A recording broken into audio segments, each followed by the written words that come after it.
it's Allie, and welcome to the second half of my fourth shelf in my bookshelf tour. Like I said in my last one, I'm doing the fourth shelf down from this bookshelf right over here. You can't see them, and I'm not going to bother showing you. I will put a link to my new library tour video, and then you can watch that and see which bookshelf I'm talking about. It's the one that has Anne Rice and Thomas Harris and the Hunter's Moon and Blue Moon on them, so you can watch that if you want to. If you don't, you're just going to have to trust me. So I'll just stop talking and we'll just go ahead and jump into it. The next three books on that shelf, and I think these are going to be the first books that I talked about in my second half of this video, so hi. Welcome to the second half. The first ones that I'm going to be talking about are these three. The first ones that I'm going to talk about these three first.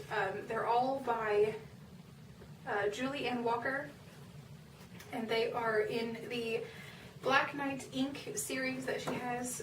These are not all three of this. These are not all of the ones that she has. She has more in this series that I don't have, but I have these ones. So we'll start with this one, I guess, the one with the hot pink stripe on the back. This one has a hot pink stripe, this one has a purple stripe, and this one has a salmon stripe. So we'll start with the hot pink one first. This one is called Rev It Up. Jake the Snake Sommers earned his seal code name. Oh God, I can't even speak. Okay, let's try this again. Jake the Snake Sommers earned his seal code name by striking quickly and quietly with lethal force. That's also how he broke Michelle Carter's heart. It was the only way to keep her safe from himself. 4 long years later, Jake is determined to get a second chance. But to steal back into Michelle's loving arms, Jake is going to have to prove he can take things slow. Real slow. Michelle Carter has never forgiven Jake for being so cliche as to love her and leave her. But when her brother, head of the Black Knight's elite ops agency, takes off the wrong mobster, she must do the unimaginable, place her life in Jake's hands. No matter what they call him, this man is far from cold-blooded, and once he's wrapped around her heart, he'll never let her go. I haven't read the backs of these really until now, so if I'm like having funny reactions and laughing at things, and that's because that's the first this is like the first time I've read these. This one is called Hell for Leather, and it's by Julie Ann Walker. Only a crisis could persuade Delilah Fairchild to abandon her beloved biker bar, let alone ask Black Knight's Inc. operator Brian Mac McMillan for help. But her uncle has vanished into thin air, and sexy, surly Mac has the connections to help her find him. What the big blue-eyed Texan has against her is a mystery, but when the bullets start to fly, Mac becomes her only hope of survival and her only chance to finding her uncle alive. I'm pretty sure I just said uncle, but whatever. Mac knows a thing or two about beautiful women, mainly that they can't be trusted. Oh, thanks.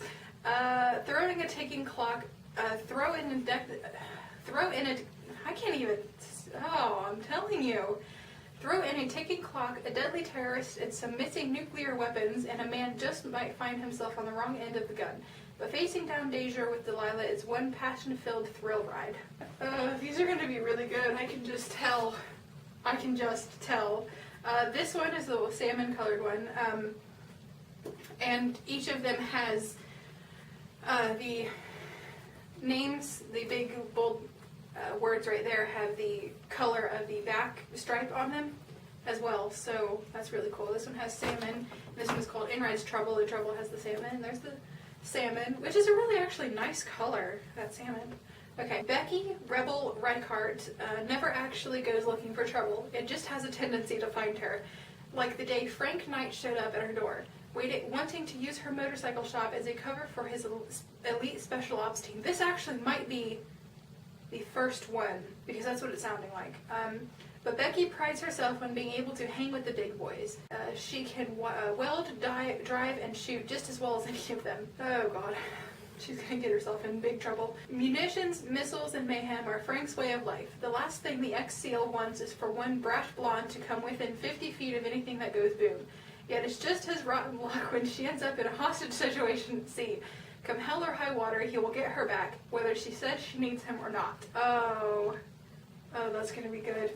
I'm actually now really looking forward to reading these ones. That's what there they are again. Oh god, I'm gonna drop these. That's what they look like. I don't know how well you can see in any of these. I really need to get some kind of camera or something where I can like see myself, have a viewfinder, because I don't have one, and I just kind of have to trust that I kind of know where to stand and hold things. So yeah, there's those. I'm really looking forward to these ones. The next books that I'm going to talk about I'm going to put together because they're also by the same person. So I'm just going to lump all the ones that are by the same people together, because why wouldn't I? Because they're by the same people. These two are from Sue Ellen Wellfonder. And this one is called Seducing a Scottish Bride, so I guess we'll go with that one first. Seducing a Scottish Bride, it looks like this. And I might butcher these names because they are Scottish names, and we'll just see how I get on with those. Lady Gellis Mackenzie, one of the most desirable heiresses in the Highlands, yearns for love. When a vision shows her a darkly seductive man, she knows she's seen her future betrothed. But when she finally meets the handsome stranger, she finds a man who has endured more than any warrior can bear. She must use all her wiles to convince him that love is worth any challenge. With his dashing good looks and smoldering eyes, Ronan McRory, known as the Raven, that's a really cool name, is every woman's dream. Yet with his late wife newly buried and the McRory curse haunting him, he weds only to satisfy his clan. Refusing to believe in curses, Gellis trusts the magic of her second sight. As she kisses away the Raven's doubts, she unleashes the torment of desire. Yet Ronan knows that loving Gellis places her in mortal danger. Soon he'll fight dangerous forces to protect her, as only a Highlander can, with his whole heart, his honor, and his life. I really like the name I really like that he's called the Raven. And I really like his name Ronan. Ronan I think is a really nice name. So there's that. That sounds pretty good to me. And I love anything Scottish and anything that has to do with the Highlands and all that kind of stuff. So these are pretty much right up my alley. This one is called Only for a Night. And for 10 lusty years, Robbie Mackenzie has served the sensual pleasures that only a man with no wife can taste. To the lassies of Scotland, he is a living legend, the sole heir of the Black Stag clan and a prize catch indeed. But Juliana Mackay, I'm guessing it's just Mackay, has no such interest in the rogue or his powerful family. Her mission, to deliver an unpaid debt to her for her dying mother, is the only thing that can force her within reach of the wayward knight. That is, until an accidental blow to the head sends her reeling right into the brawny arms of Robbie Mackenzie himself. Well, good going. In the heat of the moment, their passions ignite. But Juliana has forgotten her own identity as well as her mission, and Robbie has promised to marry a bride from a rival clan. Oh man, how can these two star-crossed lovers resist the love that burns in their hearts and the desire that consumes their soul? Those are going to be good, I think. The next one that I'm going to talk about is called Red Dragon, and it is by Thomas Harris. And on the cover, it says, it has this really cool, like, dragony thing. And it says, meet Hannibal Lecter for the first time. And I love Hannibal Lecter. I don't know why. He's weird, and creepy and psychotic, but I just love him. In the realm of psychological suspense, Thomas Harris stands alone, exploring both the nature of human evil and the nerve-wracking anatomy of a forensic investigation. Harris unleashes a frightening vision of the dark side of our well-lighted world. In this extraordinary novel, which preceded The Silence of the Lambs and Hannibal, Harris introduced the unforgettable character Dr. Hannibal Lecter.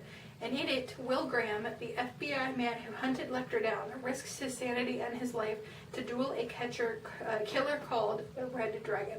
Alright, the next four are part of the Horus Heresy. They look like this. I don't know how many there are of this, but I only have the first four, because A, I could only afford the first four, and B, I didn't want to just buy them all and then have, like, a really friggin' long list to read. So I have the first four, and according to this one, which is the first one, which is Horus Rising, there are 15 of these. This is Horus Rising by Dan Abnett. I don't know if they all have the same author, but they're all part of the same series, so I lumped them together. That's what that looks like. These look really cool, so I'm really excited to read these. It is the 31st millennium. Under the benevolent leadership of the immortal emperor, the Imperium of Man has stretched out across the galaxy. It is a golden age of discovery and conquest. But now, on the eve of victory, the emperor leaves the front lines, entrusting the great crusade to his favorite son, Horus.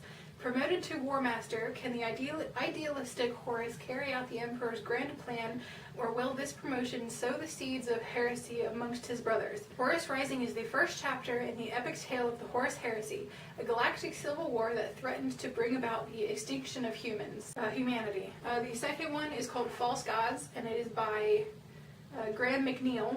So no, these don't have the same authors. On this one, in the little square that has the title, right under it says the seeds of heresy are sown. And then in this one, it says the heresy takes root. So it's kind of sounding like a tree or a flower or something, like you plant it and then it like takes root and then it starts to grow. So there's this one. The Great Crusade has taken humanity into the stars continues. The Emperor of Mankind has handed the reins of command to his favorite son, the War Master Horus. Yet all is not well in the armies of the Imperium. Horus is still battling against the jealousy and resentment of his brother Primarchs, and when he is injured in combat on the planet Daven, he must also battle his inner demons. With all the temptations that chaos has to offer, can the weakened Horus resist? The epic tale of the Horus Heresy continues in the sequel to Horus Rising. The fate of the galaxy now rests in the simple choice of one man: loyalty or heresy. The next one is called Galaxy in Flames by Ben Counter, and this says the heresy revealed. Having recovered from his grievous injuries, War Master Horus leads the triumphant Imperial forces against the rebel world of Istvan III. Though the rebels are swiftly crushed, Horus's treachery is finally revealed when the planet is razed by virus bombs and space marines turn on their battle brothers in the most bitter struggle imaginable. Ben Counter brings the opening trilogy of this epic new series to explosive life as the Horus Heresy begins. And the fourth one, the last one that I have, is called The Flight of the Eisenstein by James Swallow, and it says The Heresy Unfolds. And every time I read that, I keep wanting to say Einstein, and it's not Einstein, it's Eisenstein. And, ooh, what's really dumb, I don't know if you can see this, but right here, there is a sticker, and it's like right over the last few words, so I don't know how well I'm going to be able to read that, because I don't want to try taking it off, because I don't think it will come off. Having witnessed the terrible massacre of Imperial forces on I think it's Istvan III, Death Guard Captain Garrow seizes the ship and sets a course to Terra to warn the Emperor of Horus's treachery. But when the fleeing Eisenstein is damaged by enemy fire, it becomes stranded in the warp, the realm of the dark powers. I'm just going to stop there because that's pretty much where the sticker is. And I can't keep reading. I'll get like halfway through the sentence and then, but yeah, there's that. These all look pretty good. Like I said, I haven't read these yet. These are only the first 4. You can go on Amazon. I will put a link below. The last 2 that I'm going to talk about, which are the last 2 not only in this video but on the entire shelf, are by John Grisham. And I put, basically the theme for this shelf was put like author together, which is why I have like all of the 2 Sue Ellen Wilfonder ones, the 2 Janelle Dennison ones, these 2, the Horus Heresy ones. Those aren't by the same author, but they're like the same thing. So this one is the first one that I got. I only have 2 of his, and I haven't read either one of these. The first one is called The Partner. Once he was a well-liked, well-paid young partner in a thriving Mississippi law firm. Then Patrick Lanigan stole $90 million from his own firm and ran for his life. Well, good job, Patrick. I mean, my God.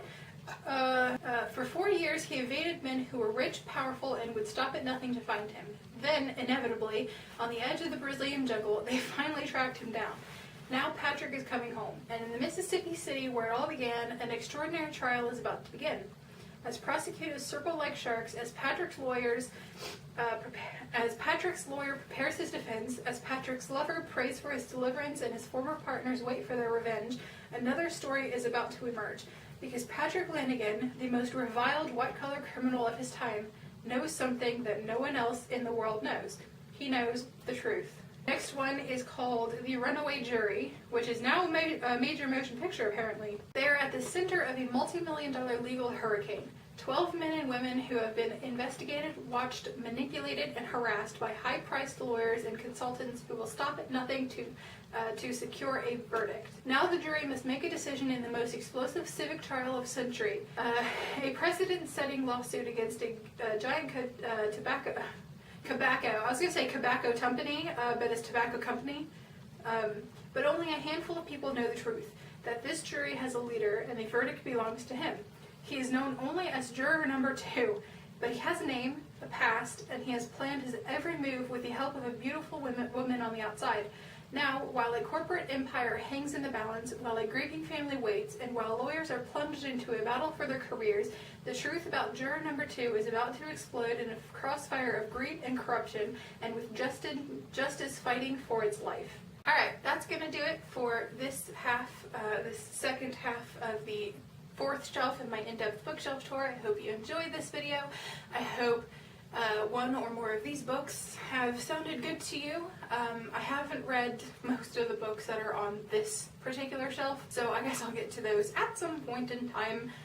So yeah, I hope you enjoyed this video. I hope you continue to enjoy these videos because I am really enjoying making them, even though they are taking a long time to do. I'm enjoying doing them. So I'll see you guys some other time. Bye!